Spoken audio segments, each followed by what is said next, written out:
Dragon Ball Xenoverse 3 is not a question of if, but when in its concept for being released in the foreseeable future, but the question that we're all asking is how and what exactly would the Xenoverse 3 roster look like, or more so, what exactly we the fans would like to see be included. On today's video, we discuss the top 10 characters fans would love to see be included in the next game, gathered via straw poll in creating a much more embracing and diverse roster for the upcoming title. And again, if you guys are new to this channel and of course love Dragon Ball, don't forget to go on ahead and punch that subscribe button alongside enabling all notifications on this channel by clicking that bell icon. That way you guys can be notified whenever a brand new video is posted onto this channel in connection to Dragon Ball news, information, and updates. Hashtag Dragon Ball Squad, as we aren't going to talk about the obvious characters for Dragon Ball Super, as those characters may very well be included in the game depending on of course where Dragon Ball Super is at that given point in time, as we don't have any release date for the game be confirmed just yet. However, let's talk about a few characters that I think we all the fans would love to see be included in Dragon Ball Xenoverse 3, alongside posting your comments down below as to what kind of characters you guys would like to see personally be included in Dragon Ball Xenoverse 3. Beginning with number 10, Piccolo. I never understood as to why the first and second Xenoverse games never included Piccolo. Whether or not of course you guys want to consider Piccolo to be canon or not, we still saw him in Dragon Ball Z as he performed very well against Super Saiyan Goku in the Otherworld Grand Tournament, but also assisting Goku down in Hell when battling up against Frieza and of course Perfect Cell. And Piccolo, I feel, has a very unique moveset to bring, especially when it comes to offense and defensive maneuvers, that I personally feel the community itself would love to see what Piccolo can do in a Xenoverse game, as the last time we truly got to see Piccolo in a video game was roughly around the time that Raging Blast 2 came out, and that was quite some time ago. So I personally feel that Piccolo would have a lot to offer in the game, as many people would love to see what he can do, considering the fact that he had some pretty cool moves in the older Dragon Ball games. Number 9 on the list, Superbaby Vegeta. Once again, it baffled me as to how they can include Dragon Ball GT characters, especially Super Android 17 and Omega Shenron, but completely neglect the idea that Baby Vegeta was a part of the Dragon Ball GT story as a main antagonist, adding in basically every single character from the GT story, including Pan, Trunks, Goku, Super Saiyan 4 Goku, Omega, and of course the Shadow Dragons alongside Super Android 17,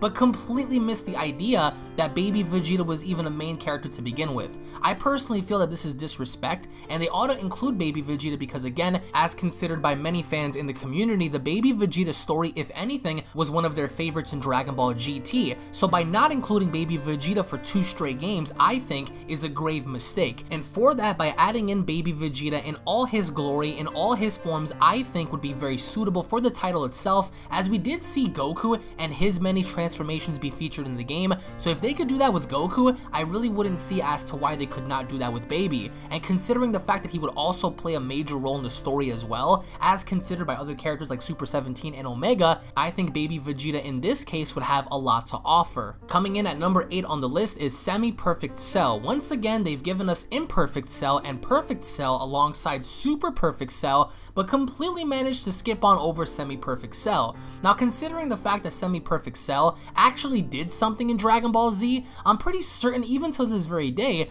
that people tend to use different variations of Cell when playing online, whether it be Super Perfect Cell, Perfect Cell, or even Imperfect Cell. The bottom line is, as unimportant as Semi-Perfect Cell may appear to be for some, others would love to see what kind of moveset and what kind of a showcase Semi-Perfect Cell would have if included in a Dragon Ball Xenoverse video game. So I think to even out the odds in balancing, they ought to add in Semi-Perfect Cell as his own character. Coming in at number 7 on our list is none other than the original Dragon Ball OG known as Master Roshi. Muten Roshi was a huge part, even till this day, a regarded figure in the world of Dragon Ball, but yet we have characters like Yamcha, Ten Shinhan, Kuririn. We have characters of this nature which were featured in the original Dragon Ball, but of course missing out on Master Roshi? How could this be? How could anyone ever even forget about Jackie Chun, who fought Goku in the original Budokai tournament, and simply leaving such an important figure from the world of Dragon Ball out of Xenoverse? I think for Dragon Ball Xenoverse 3, since of course we see Master Roshi in the Tournament of Power, they ought to include him in the game with possibly 3 different variations: the original Jackie Chun, Master Roshi from Dragon Ball and Dragon Ball Z, and of course Master Roshi from the Tournament of Power, in which coming in at number 6 on our list is another Dragon Ball OG known as Demon King Piccolo.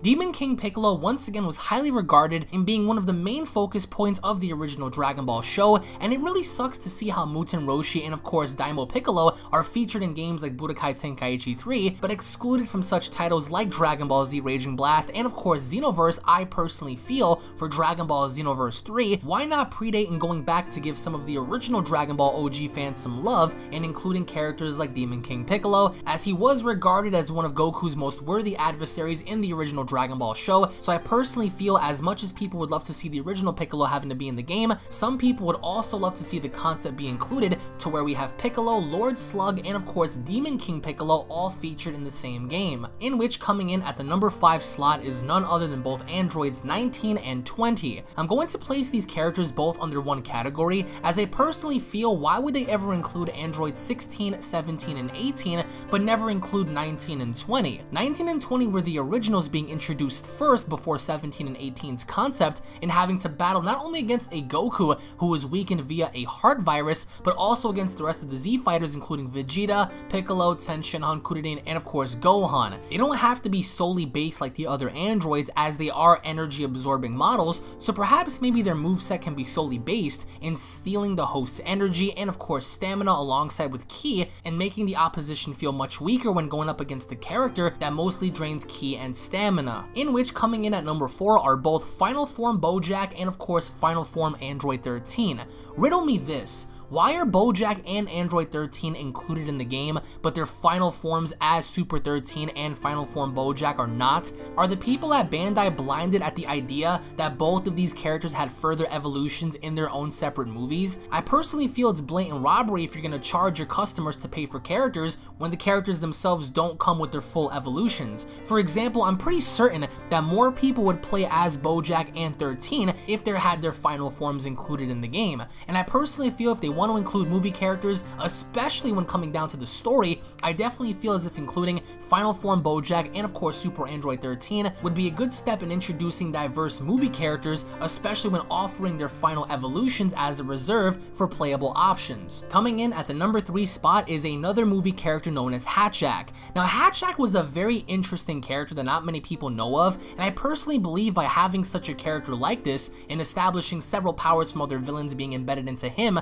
I feel would be a perfect way to introduce a character like this, as we haven't seen Hatchak since Raging Blast 2, and ever since he was a selling point for the game, as the game did introduce 3 different characters out of the ordinary, which included Hatchak, Super Saiyan 3 Vegeta, and of course Super Saiyan 3 Broly. But aside from the Super Saiyan 3s, I definitely feel if the game wants to sell you on movie characters, introducing Hatchak would be a great step, as many people would get familiarized with the character and going back and researching as to who he is and what he has to offer. But needless to say, as a fighter as well, he also seems to have a very unique moveset as seen in Dragon Ball Z Raging Blast 2, so you can only imagine as to what he would be able to do if of course included in Dragon Ball Xenoverse 3. So to add on another movie character, I personally feel Hatchak would be the way to go. Coming in at the number 2 spot is none other than Evil Boo. Of course we have Super Boo and Kid Boo in the game, which of course they have robbed us by including Buuhan and of course Boo Tanks as DLC options. I personally feel that going forward in the world of Dragon Ball Xenoverse, they ought to introduce Evil Boo, as once again, he was an important part in Dragon Ball Z, as he did play a deciding factor in the fate of Majin Buu by absorbing him and of course gaining his abilities and morphing into Super Boo. I personally feel that including Evil Boo in the game would be different in its approach, and the idea that we don't always have to pick a pink Majin as a playable character, but instead going more down a darker route in picking Evil Boo. I personally feel that they could always give Evil Boo some sort of an alternative moveset to counter Majin Buu's, in the idea that it feels more effective and authentic to the character itself. And coming in at the number 1 spot is none other than Majub. Surely enough, we've seen several GT characters before, but Majub, I feel personally, is another very authentic character, as of course if they do want to include more GT characters, Majub is the way to go, as of course they can always introduce many other characters such as General Ryudo in the game. I personally think, aside from Baby Vegeta, Majub ought to be another candidate to be introduced, as of course with in the fandom there are fans that truly love GT, so why not cater to them and including at least 1 to 2 new GT characters, with Majub definitely having to be one of them.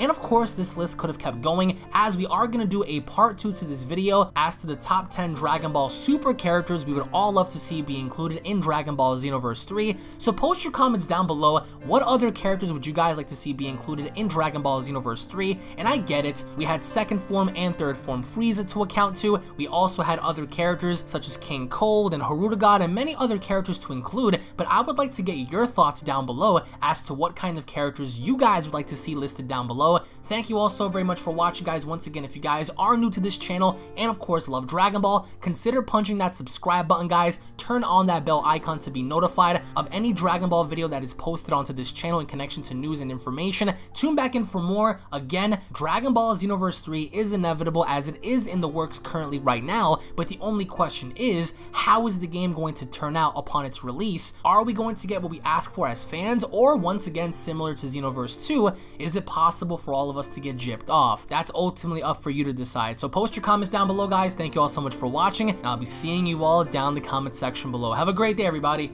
Peace.